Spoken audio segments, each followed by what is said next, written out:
Relax lang po kayo. Medyo paus ang boses ko. At pasensyahan ninyo ako. Maraming nasa utak ko. Papunta ako dito kung anong sasabihin ko. Puno kanina ang kaalaman ko. Ang problema, nung sumayaw yung magkakaroon dito,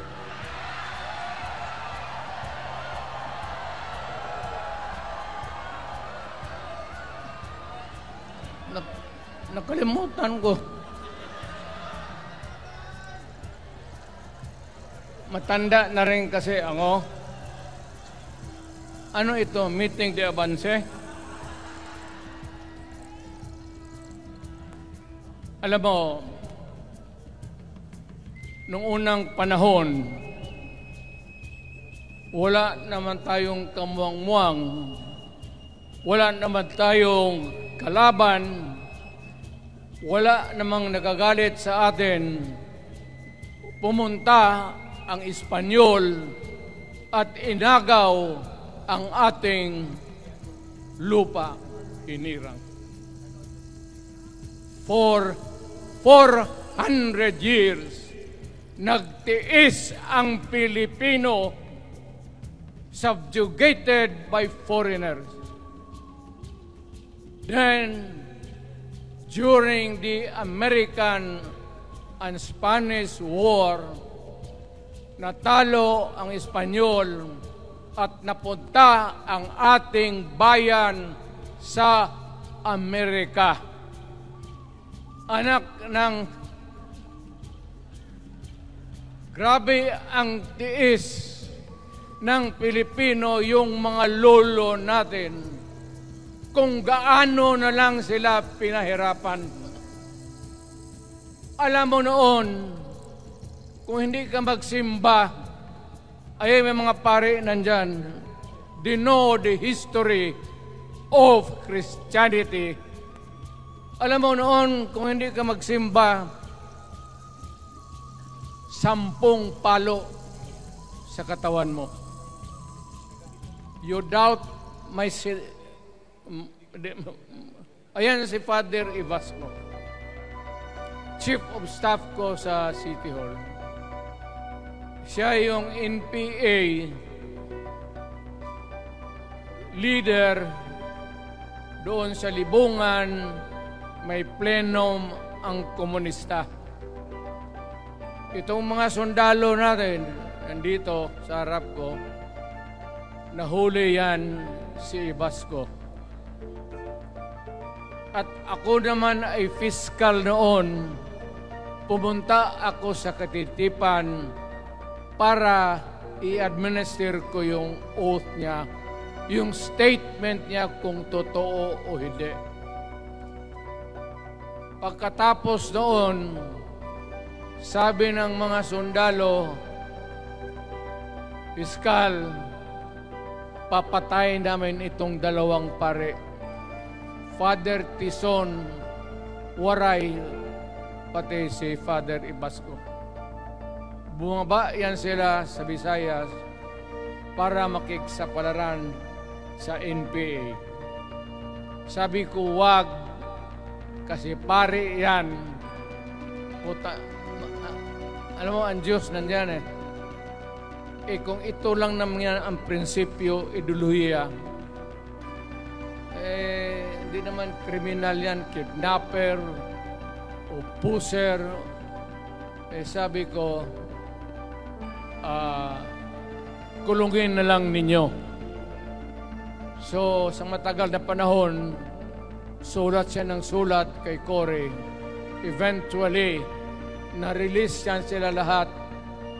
Pati na ang asawa nila Quintanar, yung mga komunista, mga Esparo, nanggaling dito at naging uso sa buong Pilipinas.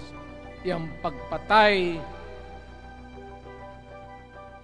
wala, barangay captain, konsehal, military, Navy, Police, puro may pamilya. Anak ka ng kakawalang kwenta yung ideolohiya. Kung hindi mo man lang mabinta sa mapayapa na panahon. So kinuha ko siya Chief of Staff, tapos umuwi siya sa Bohol, naging governor. Pare ito. Nandito siya ngayon, kasama tayo, at maraming salamat you guys from other parts of the Philippines nagpunta rito para lang makipagduyog sa Bisaya. Sumama lang sa ating, kung sabay tunong sa Tagalog, yung ating the purpose of why we are here. Wala akong no longer in politics. I am not a candidate. Nahirapan nga ako mag-akyat ng hagdanan. I am 80 years old. 79 lang, pero hindi binibilang yan eh. Sabi malas daw. Sabi ng asawa ko, 80 na ako. O sige, 80 na. Pero nung lumabas itong People's Initiative, okay man yan. Abogado ako. There are 3 ways of amending the Constitution. Mag-constitutional convention, mag-election tayo sa political districts ng representante para sa assembly to convene there and propose changing or modification of our Constitution. Itong People's Initiative, pati itong Congress, they would convert the Congress into a constituent body and propose the Constitution. Alin man dyan sa lahat, it will be submitted to the people for ratification. Ang problema dito, ako, Mr. President, Ma'am Lisa Araneta Marcos, hindi ninyo ako kalaban. Wala akong sinasabi ng masama. Hindi lang ako makakampanya noon. Alam mo, iniiwasan ko ito.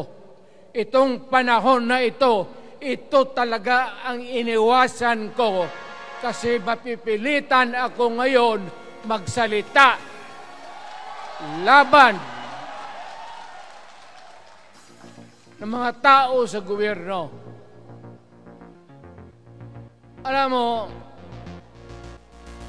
Mr. President, hindi ako maghingi ng tawad. Kagawan mo yan eh. It is your responsibility sa sarili mo. What you do in this world binds you. Iyo yan. Huwag mong sisihin ang ibang tao kasi sarili mong utak at katawan yan. Nung ako'y mayor, pinakitaan ako ng evidence ng PDEA. Doon sa listahan, nandoon yung pangalan mo.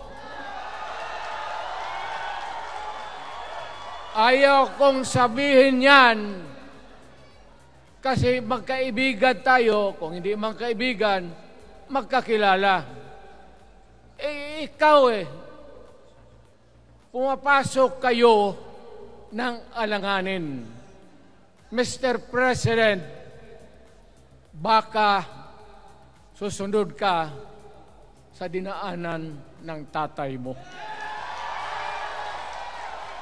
Diyan ako takot Ayaw ko mangyari sa iyo yan.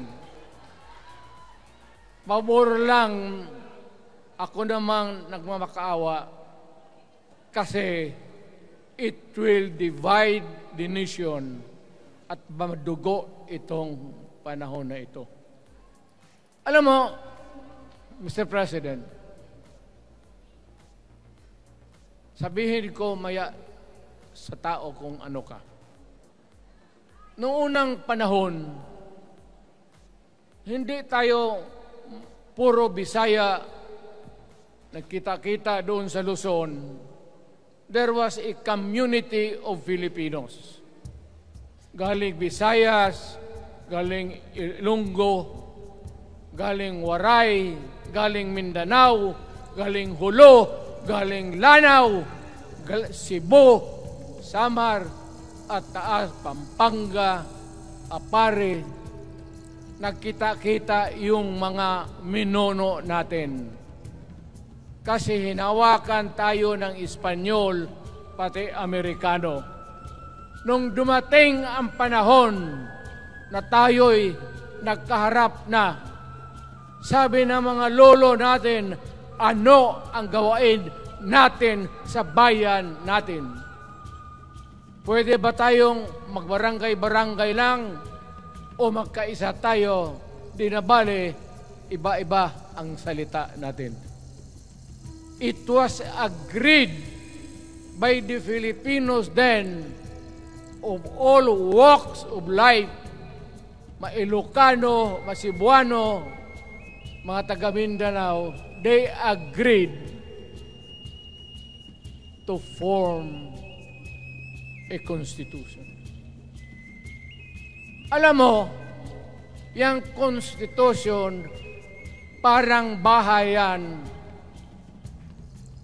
sa tao. May poste.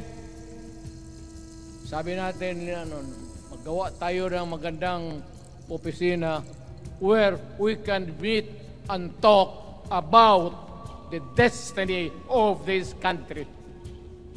Doon, they agreed na may malaking bahay, may poste, mga malaking poste, at may mga muebles at kwarto, living rooms and all.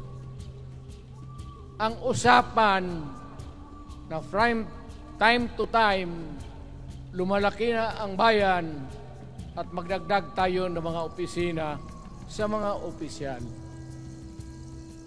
Maganda yun. Bahay yun. Mga sahig, nandyan lahat. Lamesa, desks, chairs and everything. Wala tayong pinag-usapan na sirain yung bahay na yun.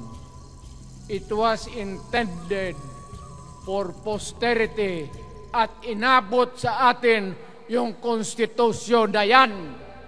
Although it was amended and modified, but it is still the fundamental law since 1935 hanggang ngayon. At what keeps in Ilocano, Bisaya, Waray, Moro, bakit tayo nagkaisa? Magkaiba ang salita natin, ang pagkain, iba. Ugali, iba. Bakit tayo andito ngayon? Dahil sa isang bahay. Yung bahay na yan, yung papel, the Constitution. Ngayon, ang Constitution is supposed to be a permanent thing. Ang batas na binigay ng Constitution, so Congress, lawmakers, they can make laws every day, modify, change it if they want, every week. Okay lang yan. Huwag ninyong pakialaman ang Constitution kasi yun ang bahay opisyal ng Pilipino. Anak ka ng... Bakit pumasok sa utak ninyo yung People's Initiative? Anong nakain ninyo? there's nothing wrong with the Constitution right now. The environment in the Philippines seems to be positive, okay. Wala namang problema. Araw-araw, nakikita tayo. Punta Maynila, marami akong kaibigan, mga brad ko, mga classmate ko. Okay ang buhay natin. But suddenly, nandito yung People's Initiative. Alam mo, sa umpisa pa lang, nagdududa na ako. Bakit? People's Initiative manggaling sa tao. Dapat yan galing sa mga purok at doon sa barangay at doon sa DILG, ipasa nila sa syudad, sa probinsya at sa national office. Dito mga congressman,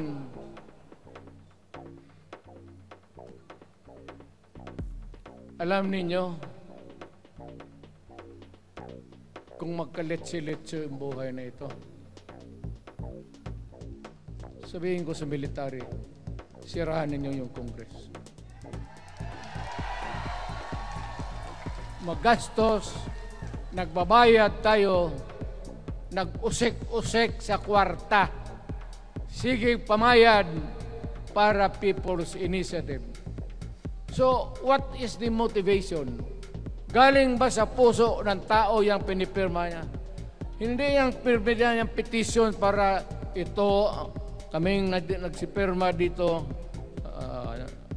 pumayag na merong pagkaiba ngayon sa Constitution. Pirma lang, pati pera. Anong klase yung putang ina niyo?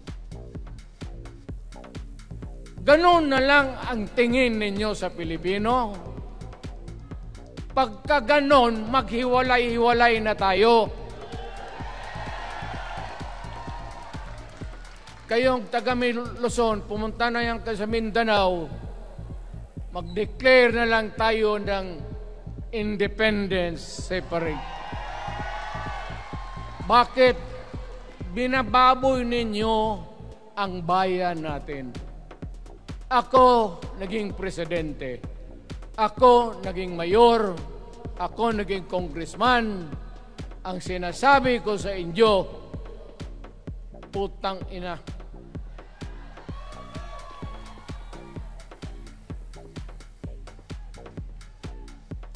Malinis to. Baka ihi mo ito ha.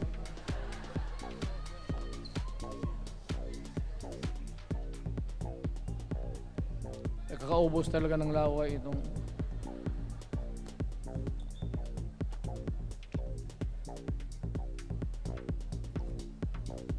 what do you expect the national government, particularly ang Malacanang? Anong gusto ninyong response? Niwala kayong mga seminar na ganon. You never educated the Filipino people. You want the Filipino to remain ignorant para you can do what you want with the country. Yan ang totoo.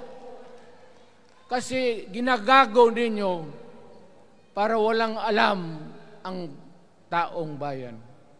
Well, kaming nakapag-aral at may alam kundi, hindi katanggap-tanggap yung ginagawa ninyo. Sa umpisa pa lang, binibili na ninyo yung signature ng Pilipino. Yun ba ang People's Initiative? You know, national, provincial, city, munisipyo, then the barangay. Yan ang echelons ng power sa gobyerno. Hindi naman ninyo gigamit ang barangay at binigyan mo ng 20 milyones isa't isa sa kanilang mga congressman. at binibili ang Pilipino. Alam ninyo kung ano yan? Kaluluwa ang ninyo ang binibili ng taong bayan.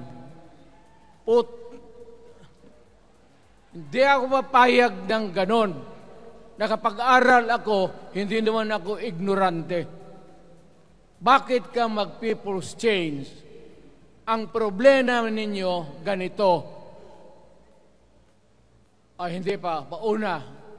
Ang malas ng Pilipinas, every president, almost all, pag naupo na dyan sa Malacanang, walang ginagawa kung mag-isip ang mga putang ina kung paano pahabain ang termino nila. That's the problem. Bakit ganon kayo? Ang demokrasya may eleksyon. Para naman, tignan ninyo, Presidente Osmeña Bisaya. Ang napaalaala ko pa, Garcia Bisaya. Then, Magsaysay Ilocano. Then, si Quirino Ilocano. Ganon dapat. Ang election is a cleansing process. Gumagalaw yan. Huwag mong pigilan. Ngayon, kung ikaw nandyan, naupo ka, you stop the process of governance, hintuin mo, kasi pahabain mo ang termino, gusto mo. Sabi ko nga sa iyo, Mr. President, kaibigan kita, Bingbong. Pag pinilit mo ito, lalabas ka ng Malacanang kagaya noong panahon na pinalayas kayo.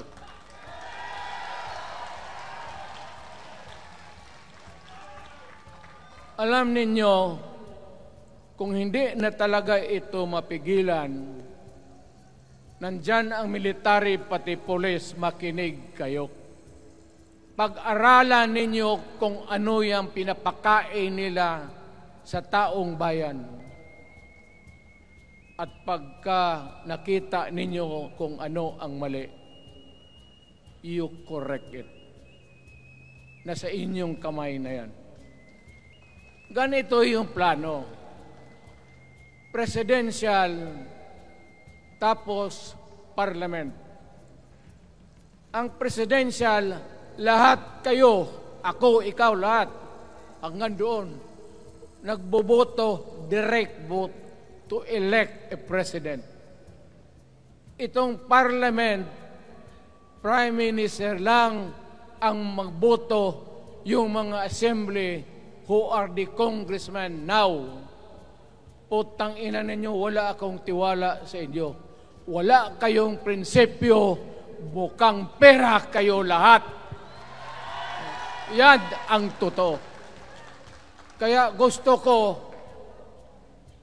pag nagka-letse-letse nga, pumasok ang military, palitan ninyo lahat. Arestuhin ninyo kasi nagsasayang ng pera at yung ginagastos nila is a fraud, swindling ang ginawa nila. You must account for the wasted money, for the money that you bought the signature of a Filipino. Bribery.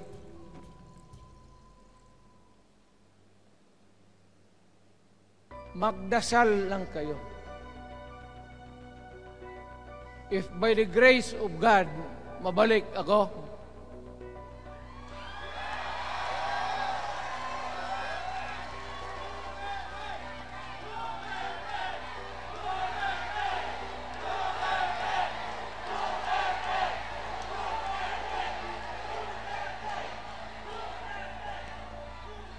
milagro lang naman yan, hindi ba yan totoo?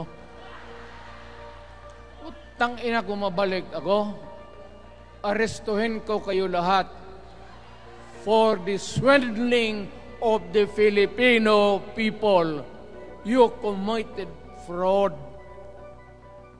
pinagsayangan ninyo ang pera namin. People's Initiative does not involve buying the vote or the signature of the Filipino. Talagang mga wala kayong prinsipyo, mga putang ina ninyo. Yun naman, baski ano ka, diyan katagal ako. Yan. Yung sa likod ko, umupo ako diyan. Vice Mayor ako. Diyan, Mayor ako, pinakamatagal. Naging congressman ako. Presidente. Kayo, nagpasok sa Congress, eleksyon, nanalo, Seiko. So parang ganito, yung mga, para sa mga balaga, pati lalaki. Pasok niyan, Seiko. Paglabas niyan, pagkatapos, Rolex na. Pumunta ng Malacanang, nakatamaraw, paglabas niyan, nagka-Mercedes-Benz. Busog kayo lahat. Tingnan ninyo yung mga bahay noon ng mga congressman at tingnan ninyo ngayon kung ano kayaman sila, lalo na yung mga bahay nila sa Maynila.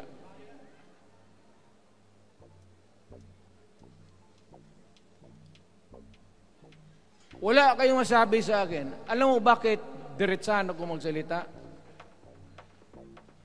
Ninipahat, wala ako. Paglabas ko sa Malacanang, lipad ako dito. Pumunta ako sa bahay ko para mag-retire. Ayaw ko sanang bumalik. Ayaw ko na. Matanda na ako. Putang ina, napapandol lang ako dyan eh. Kaya lang, marami akong magandang naisip kanina papunta dito. Kaya yung sumasayaw lang kasi yung mga alin. Nabakante tuloy, nakalimutan ko kung ano ko nang ina. Huwag kayong magpaloko. Alam mo, Parliament, ang ambisyon niyan, karamihan galing kay Lisa Marcos, pati kay Romualdez. Bongbong bangag yan.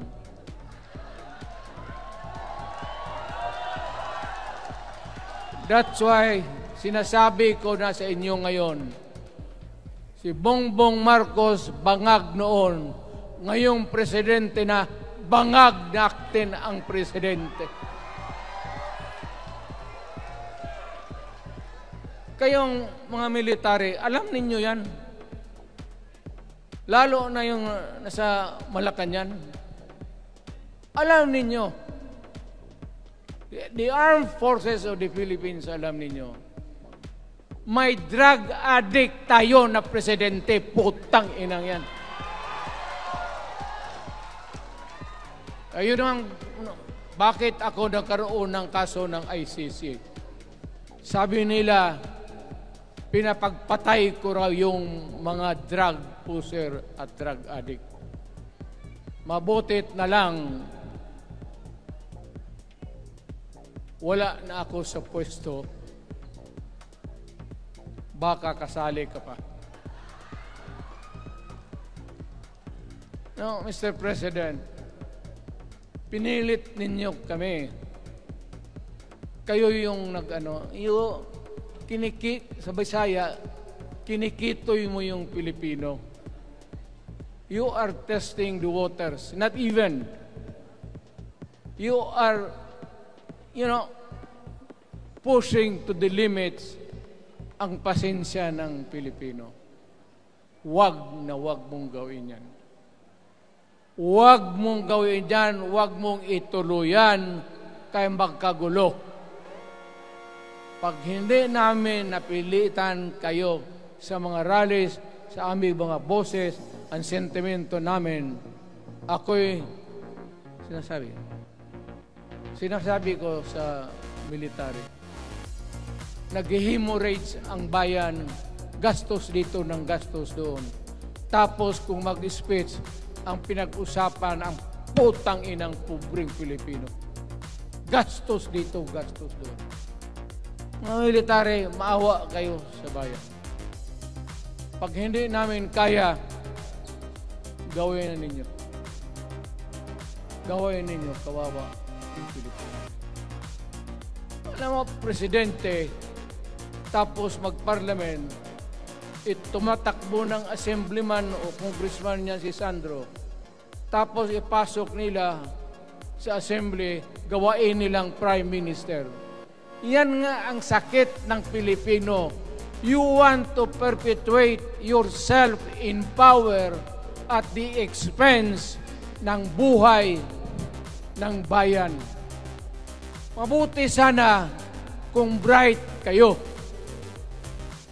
Kung drug addict ka lang naman at may asawa kang hungry for power, tapos may isa itong taga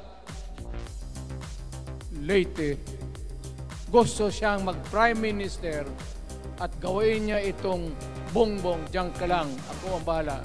Ceremonial president ka na lang. Ako na ang magpatakbo ng bayan sa parliament. Yan ang plano nila. Yan ang hindi talaga matanggap natin. Kalukuhan niyang putang ina. Huwag kayong, alam mo, bakit ako makipag-away ng presidente? Marami siyang sundalo. Kaya natin, kayong pumalag, pero there is always a time for everything. May panahon na ikaw ay sikat. Sa ayaw mo at sa hindi, may panahon ka talagang bababa dyan sa Malacanang. Gaano katagal ka man to hang on to the power, that is for God to decide for the nation. Kami, patayin ninyo, wala na akong silbi. Tapos na ako, naging presidente na ako. Nakatikim na ako ng pag-upo ng silya dyan sa Malacanang. Ganoon na lang ang ang alaga ko sa bayan. Alam mo ba, tanungin mo yung lahat ng senador, magbisita sila, isang kanin, isang pork chop o isda, sabaw. Noong panahon ko, sabi ko, yan lang ang mapakain ko sa inyo. Walang steak kasi mahal yan. Hindi natin pera itong kinakain natin. Yan ang totoo. Magtanong kayo ng taga-Malacanang. Hindi ako nagpabibida. Sinabi ko lang, huwag ninyong kalimutan, Mr. President, ang delikadesa. Mahirap yan. Magkaroon tayo ng... Ngayon, mula naman, yun naman lang ang dapat lang pagkwentuhan natin. Huwag kayong pumayag dyan.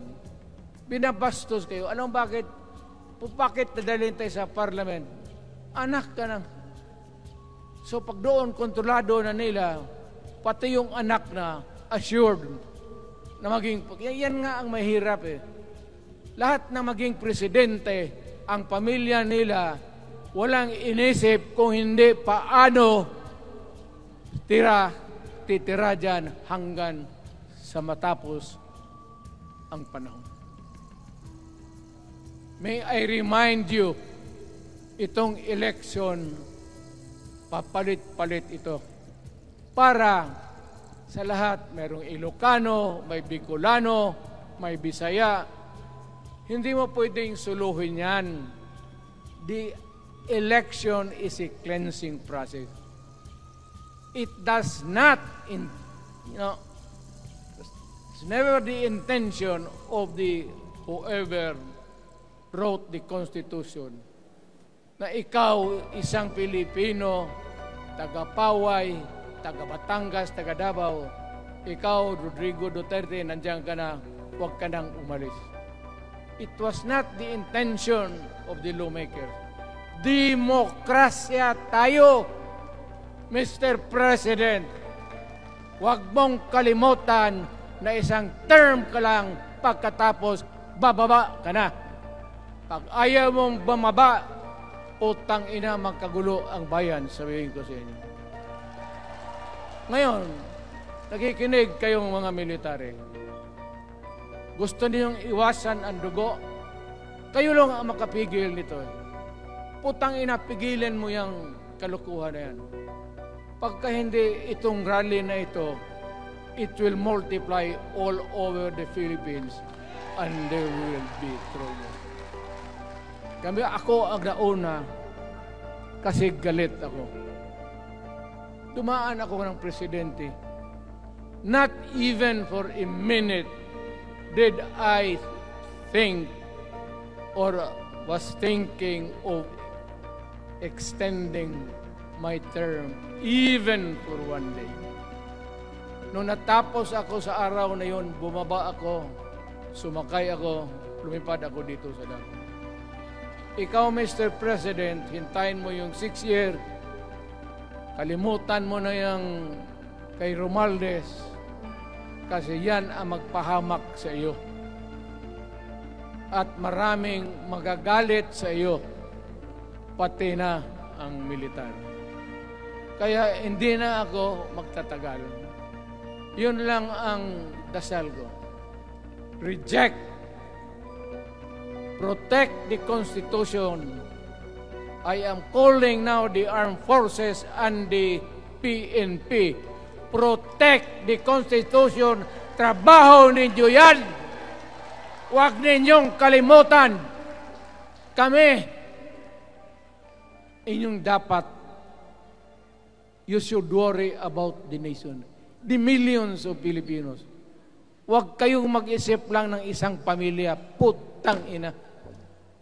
Ilagay ninyo sa utak ninyo yan. Bahala kayo. Balang araw, magsisihan. Pero kasi umuulan naman, hindi ulan.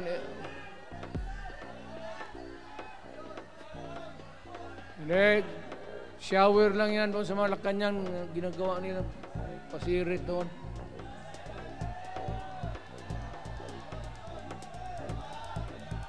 Wala naman rin akong masabi. Kasi hindi man ito eleksyon. Nakafocus lang ako sa People's Initiative and the way that they are handling the process of the People's Initiative. Ang nangyayari ngayon, hindi yan People's Initiative, kung hindi buying the people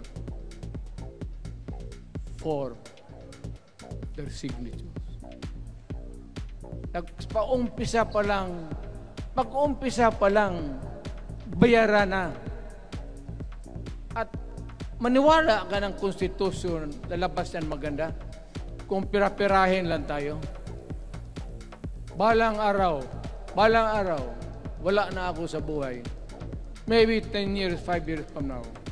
You might want to change some provision. Yung sabi nila, the usual excuse is economic provisions lang ang aming pakialaman.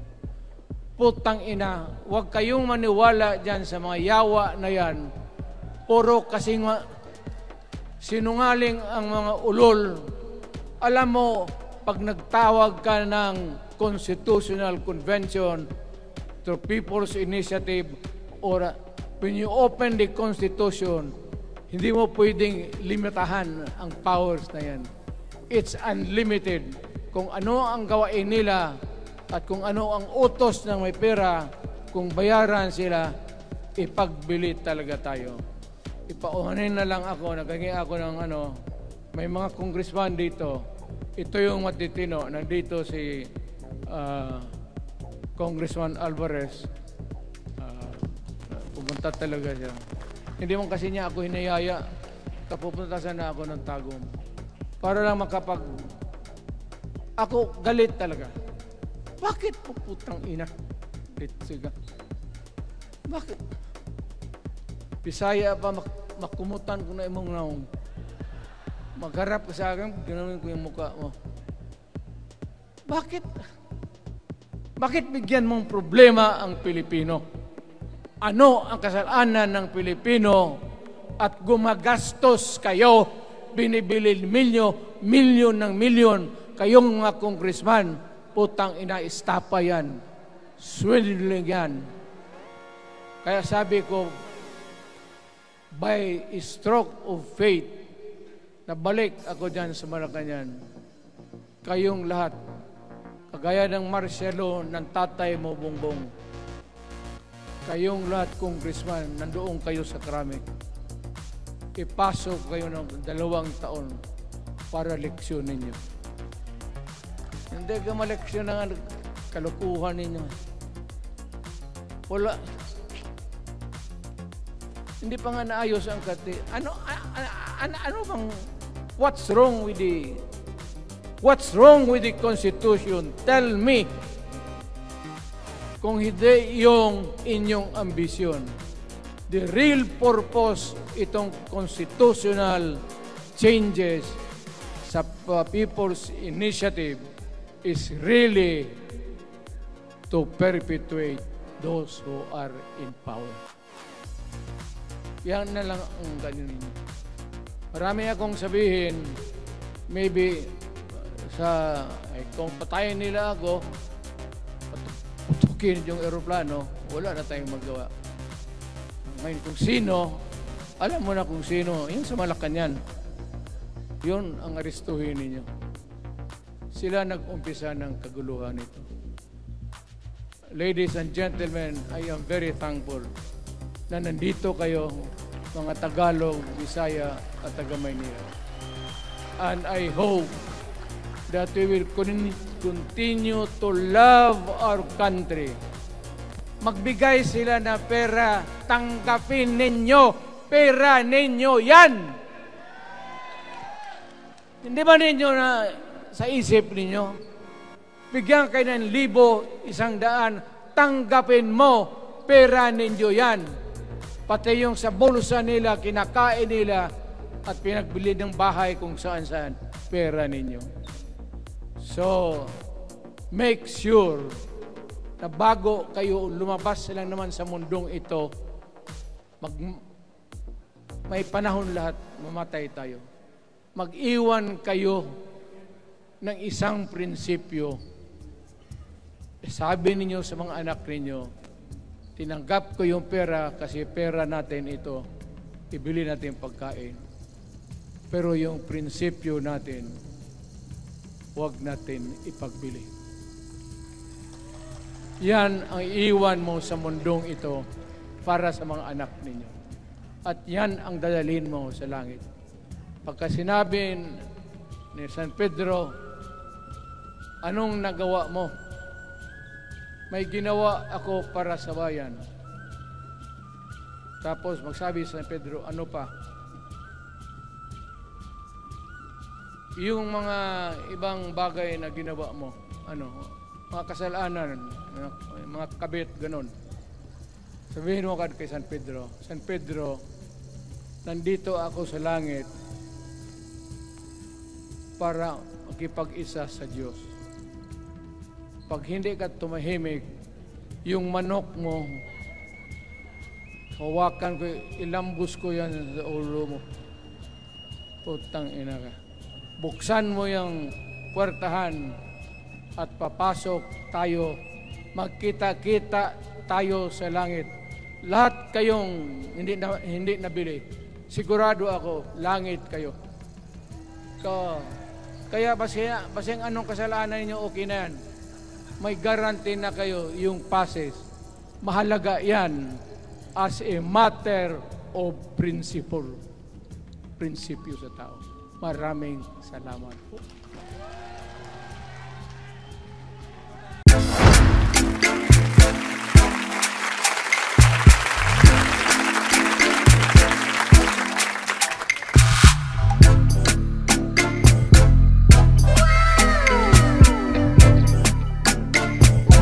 performance will start momentarily.